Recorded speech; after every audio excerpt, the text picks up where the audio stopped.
కుష్ఠవ్యాధి ఈ పేరు చెప్పగానే అదో రకమైన భయం ఉంటుంది. ఇది అంటరాని సమస్యగా ఉంటుంది. ఇది సోకిన వారిని ముట్టుకోవటానికి, దగ్గరికి వెళ్ళడానికే చాలా మంది భయపడతారు. వారిని అందరికీ దూరంగా ఉంచుతారు. ఈ సమస్య వచ్చిందంటే చర్మం, చేతులు, కాళ్ళ పరిస్థితి పూర్తిగా మారుతుంది. ఇది నిజంగానే ముట్టుకుంటే ఒకరి ద్వారా ఒకరికి వస్తుందా? ఇలాంటి వివరాలన్నీ ఒక డర్మటాలజిస్ట్ మాటల్లో తెలుసుకుందాం. ముట్టుకుంటే వస్తుందా? డాక్టర్ చెప్పిన దాని ప్రకారం కుష్ఠవ్యాధి కేవలం రోగి చర్మాన్ని ముట్టుకోవటం వల్ల ఈ వ్యాధి బ్యాక్టీరియా స్ప్రెడ్ అవ్వదు.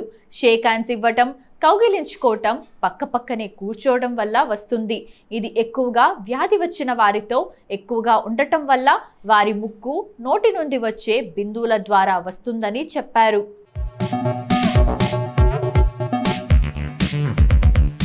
ఇప్పుడు దీనిని కూడా చాలా వరకు తగ్గించవచ్చు. ఇందుకోసం సమస్య మొదలవ్వగానే వ్యాధి సోకిన వారికి దగ్గరగా ఉన్నవారు ఎప్పటికప్పుడు వైద్యులతో టెస్ట్ చేయించుకోవటం మంచిది. వ్యాధి రావటానికి కారణాలు: ఈ వ్యాధి మైకోబాక్టీరియా లెప్రే, మైకోబాక్టీరియం లెప్రోమాటోసిస్ వల్ల వచ్చే ఓ అంటువ్యాధి. ఇది రావటానికి ఖచ్చితమైన కారణాలు లేవు. కుష్ఠవ్యాధి ఉన్నవారికి దగ్గరగా ఉన్నప్పుడు వారు దగ్గినా, తుమ్మిన లెప్రే బ్యాక్టీరియాతో కూడిన బిందువులు వ్యాప్తి చెందుతాయి. ఇవి దగ్గరలోని వ్యక్తులపై వాటి ప్రభావాన్ని చూపుతాయి. కుష్టు సోకిన వ్యక్తికి సన్నిహితంగా ఉండటం వల్ల సమస్య వచ్చే అవకాశం ఎక్కువగా ఉంటుంది. భోజనం చేస్తున్నప్పుడు పక్కపక్కన కూర్చోవటం, షేక్ హ్యాండ్స్ చేయటం, కౌగిలించుకోవటం వంటి కారణాలతో ఈ సమస్య వస్తుందని వైద్యులు చెబుతున్నారు.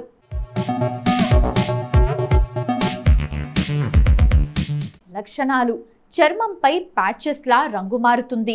ఈ ప్యాచెస్ ఫ్లాట్లా మారి తిమ్మిరి రంగు మారుతుంది.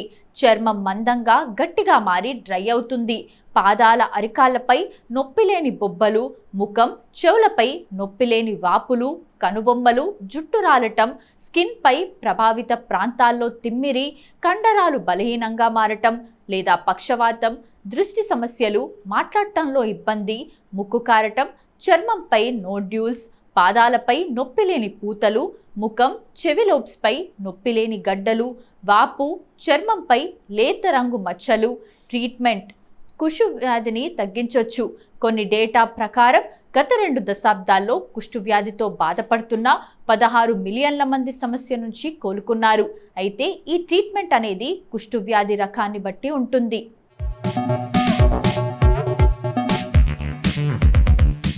యాంటీబయోటిక్స్ వ్యాధి వ్యాప్తి చెందకుండా ఉండేందుకు వాడతారు. దీనిని తగ్గించేందుకు డాక్టర్స్ సాధారణంగా లాంగ్ టర్మ్ ట్రీట్మెంట్ ఇస్తారు. అంటే 6 నెలల నుండి ఓ సంవత్సరం వరకు యాంటీబయోటిక్స్ ఇస్తారు. సమస్య ఎక్కువగా ఉంటే మరింత సమయం ఎక్కువగా ట్రీట్మెంట్ తీసుకోవాల్సి ఉంటుంది.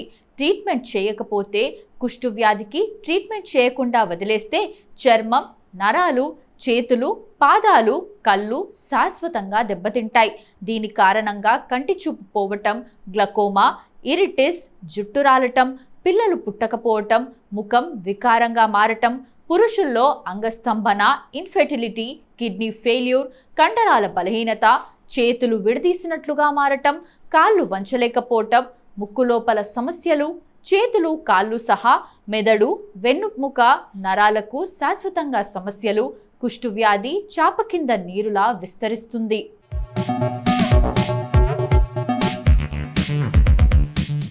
ఏటా 10ల సంఖ్యలో కొత్త కేసులు నమోదు కావటం ఆందోళన కలిగిస్తోంది.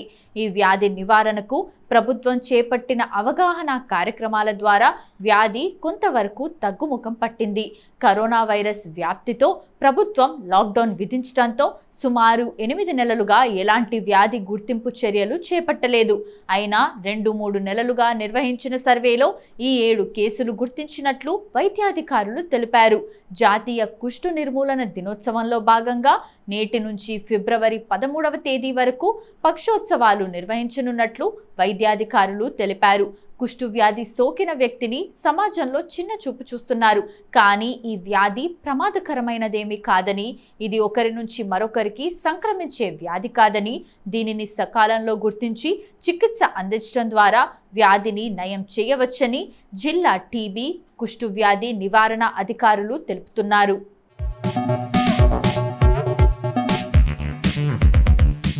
వ్యాధి లక్షణాలు. మైకోబాక్టీరియం లెప్రి అనే సూక్ష్మక్రిమి ద్వారా కుష్టు వ్యాధి సంక్రమిస్తుంది. శరీరంపై తెల్లని రాగి రంగులో స్పర్శలేని మచ్చలు ఉంటే దానిని వ్యాధి లక్షణంగా చెప్పవచ్చు. 5 కన్నా తక్కువ మచ్చలు ఉంటే పాసి బెసలరీ లెప్రసీ అని, 5 కన్నా ఎక్కువ మచ్చలు ఉంటే దానిని మల్టీ బెసలరీ లెప్రసీ అని చెప్పవచ్చు. ఈ వ్యాధి బారిన పడిన వారి చర్మంపై తెల్లని రాగి రంగులో మచ్చలు ఏర్పడతాయి. అరచేతిలో, అరికాళ్లలో కండరాల బలహీనత, అంగవైకల్యం వంటివి కనిపిస్తాయి. చికిత్సా విధానం. ఈ వ్యాధి బారిన పడిన వారి శరీరంపై తెల్లని రాగి రంగులో 5 కన్నా తక్కువ మచ్చలు ఉంటే వారు 6 నెలల పాటు బహుళ ఔషధ చికిత్సా విధానం తీసుకోవాలి. 5 కంటే ఎక్కువ స్పర్శలేని మచ్చలు ఉంటే సంవత్సర కాలం పాటు చికిత్స తీసుకోవాల్సి ఉంటుంది.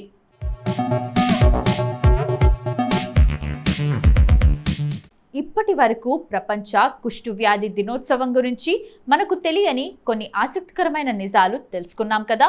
మరి జనవరి 30వ తేదీన ఒక్కసారి చరిత్రలోకి వెళ్ళి చూస్తే ఎంతో మంది ప్రముఖుల జన్మాలు జరిగాయి. మరి ఒక్కసారి చరిత్ర పుటల్లోకి వెళ్ళి నేడు జన్మించిన ప్రముఖులు ఎవరో తెలుసుకుందాం రండి.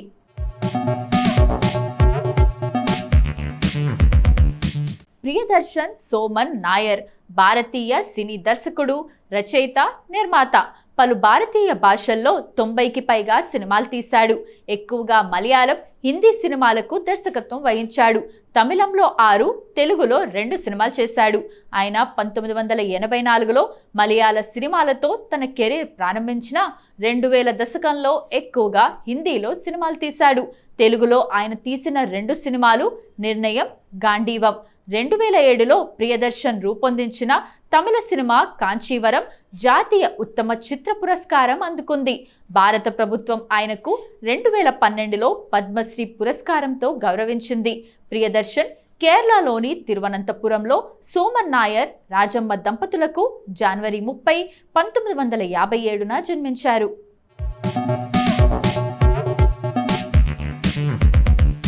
ప్రకాష్ జవదేకర్ భారతీయ జనతా పార్టీకి చెందిన ప్రముఖ జాతీయ నాయకుడు. ఇతను 1950 జనవరి 30న మహారాష్ట్రలోని పూణేలో జన్మించారు. 2008లో మహారాష్ట్ర నుంచి రాజ్యసభకు ఎన్నికయ్యారు. భారతీయ జనతా పార్టీ తరపున అధికార ప్రతినిధిగా వ్యవహరిస్తున్నారు. ఆయన 30 మే 2019 నుండి 7 జూలై 2021 వరకు కేంద్ర ఆరోగ్య మంత్రిగా పనిచేశారు. Prakash జవదేకర్ను 2023 July 7న Bharatiya Janata party BJP Telangana రాష్ట్ర ఎన్నికల ఇన్ఛార్జ్గా బీజేపీ జాతీయ అధ్యక్షుడు జేపీ నడ్డా నియమించారు. 1975 నాటి అత్యవసర పరిస్థితి కాలం నాటికి ప్రకాష్ జవదేకర్ ఏబీవీపీలో చురుకైన కార్యకర్తగా ఉండేవారు. పూణేలో అత్యవసర పరిస్థితికి వ్యతిరేకంగా సత్యాగ్రహం చేసి అరెస్ట్ అయ్యారు. జైలులో ఉన్నప్పుడు ఆరోగ్య సమస్యలు వచ్చి ఆపరేషన్ కొరకు కూడా బయటికి పంపలేదు.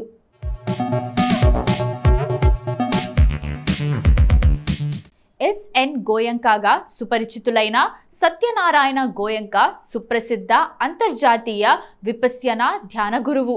భారతీయ సంతతికి చెందిన ఎస్ఎన్ గోయంక బర్మాలో ఒక ధనిక భారతీయ కుటుంబంలో జనవరి 30, 1924న జన్మించారు. 1969లో భారతదేశంలో స్థిరపడి విపశ్యన ధ్యానాన్ని బోధించడం ప్రారంభించారు. అనతి కాలంలోనే ప్రభావశీలుడైన విపశ్యన ధ్యాన గురువై తూర్పు, పాశ్చాత్య దేశాల్లోని అన్ని జాతి, మత భేదాలకు అతీతంగా వేలాది మంది ప్రజలకు విపశ్యనాను బోధించారు. ప్రపంచవ్యాప్తంగా అనేక ధ్యాన కేంద్రాలను స్థాపించారు.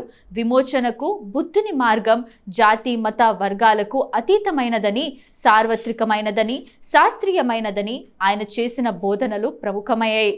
ఆగస్టు 2000లో న్యూయార్క్ నగరంలో ఐక్యరాజ్య సమితిలో నిర్వహించిన మతపరమైన ఆధ్యాత్మిక నాయకుల మిలీనియం ప్రపంచ శాంతి సదస్సుకు గోయంక ఉపన్యాసకుడిగా ఆహ్వానించబడ్డారు.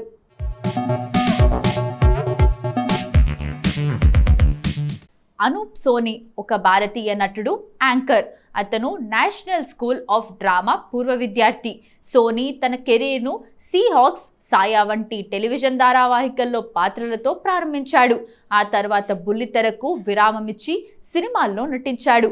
అతను 2003 చిత్రాలైన ఖరాషీన్, స్కార్స్ ఫ్రమ్ రైట్స్, హమ్ ప్యార్ తుమి సే కర్ బైటే, అలానే హత్యార్లో కనిపించాడు. 2004లో అతను అశోక్ పండిట్ చిత్రం సీనులో కనిపించాడు. కానీ అతను సిఐడి స్పెషల్ బ్యూరోలో పనిచేయటానికి టెలివిజన్కి తిరిగి వచ్చాడు. అతను చలనచిత్రాలు, టెలివిజన్లో పనిచేస్తూనే ఉన్నాడు.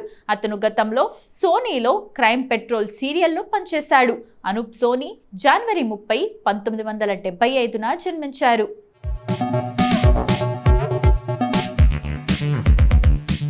గుర్దీప్ కోహ్లీ, గుర్దీప్ పుంజ్ అని కూడా పిలువబడే భారతీయ నటి, హిందీ టెలివిజన్లో పనిచేస్తుంది. బెస్ట్ ఆఫ్ లక్ నిక్కీలో హేమాని సింగ్గా, సంజీవనిలో డాక్టర్ జూహీగా, కసం సేలో భానీగా ఆమె బుల్లితెరకు సుపరిచితురాలు. గుర్దీప్ కౌర్ కోహ్లీ పంజాబీ సంతతికి చెందింది. ఆమె మహారాష్ట్ర, ముంబై ఒక సిక్కు కుటుంబంలో 1980 జనవరి 30న జన్మించింది. గురుదీప్ భారతీయ టెలివిజన్లో ప్రకటనలకు మోడల్గా తన వృత్తిని ప్రారంభించింది. ఆ తర్వాత ఆమె ఫాల్గుని పాఠక్ యొక్క మ్యూజిక్ వీడియో హైరే మేరే హుయ్ గులాబీలో కనిపించింది. కెరీర్లో అత్యంత ముఖ్యమైన పాత్ర సంజీవని డాక్టర్ జూహీ సింగ్. ఇది ఆమెకు ప్రశంసలను సంపాదించిపెట్టింది. ఆ తర్వాత ఆమె జీటీవీ యొక్క సిందూర్ తెరే నామ్కాలో పనిచేశారు.